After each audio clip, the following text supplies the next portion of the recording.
نحمده ونصلي على رسوله الكريم أما بعد أعوذ بالله من الشيطان الرجيم بسم الله الرحمن الرحيم تلك الأيام نداولها بين الناس.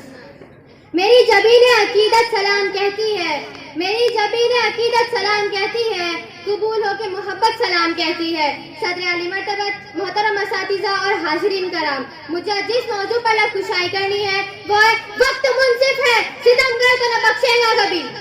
ظلم کے سائے میں پر کھولے گا کون، ظلم کے سائے میں پر کھولے گا کون، دیکھنا ہے کہ لوگ کھولے گا کون. سچ بیان کرنا ضروری ہے بہت، میں بھی چپ بیٹھی تو بولے گا کون. معزز سامعین، جب سے دنیا وجود میں آئی تب سے قانون قدرت رہا ہے کہ ظالم کو اللہ رب العزت نے دنیا میں ذلیل و رسوا کیا ہے. تاریخ کی اوراق شاہد ہے کہ وقت نے ظالم کو ہمیشہ عبرتناک سزائیں دی. دیکھیے، اللہ نے قوم نوح کو پانی میں ڈبا ڈبا کر ہلاک کیا، نمرود کو مچھر کے ذریعے تباہ کیا، قارون کو زمین میں دھسا کر اور فرعون کو بحر کلثوم میں ڈبا کر موت کے گھاٹ اتار دیا.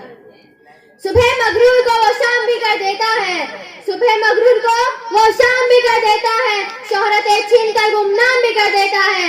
وقت سے آنکھ ملانے کی حماقت نہ کرو، وقت انسان کو نیلام بھی کر دیتا ہے. حاضرین، وقت کی آنکھوں نے مصر و یمن، شام و عراق میں اہل ایمان کی لاشوں پر بیٹھ کر دشمن کو چشم بناتے ہوئے دیکھا ہے. چین کا یگو شہر وہاں کے مسلمانوں کے لیے اخروی جہنم کا نظارہ پیش کر رہا ہے تو وطن عزیز میں انصاف کی چیخیں نکل رہی ہے، انسانیت دم توڑ رہی ہے. مسلمانوں کے خلاف نفرت و عداوت کے شعلے اگالے جا رہے ہیں. اخلاق، تبریز اور پہلو خان کو جے شری رام کے نعروں کی گونج میں ڈنڈوں سے پیٹ پیٹ کر موت کی نیند سلا دیا گیا. حاضرین، وقت گواہ ہے کہ سپریم کورٹ کے سامنے JNU کے ایک مسلم طالب علم نجیب کو ہمیشہ کے لیے غائب کر دیا گیا، مگر وقت نے ابرہا کے لشکر کو ابابیل پرندوں سے نیست و نابود کیا. تو ان ظالموں کو بھلا کیسے معاف کرے گا؟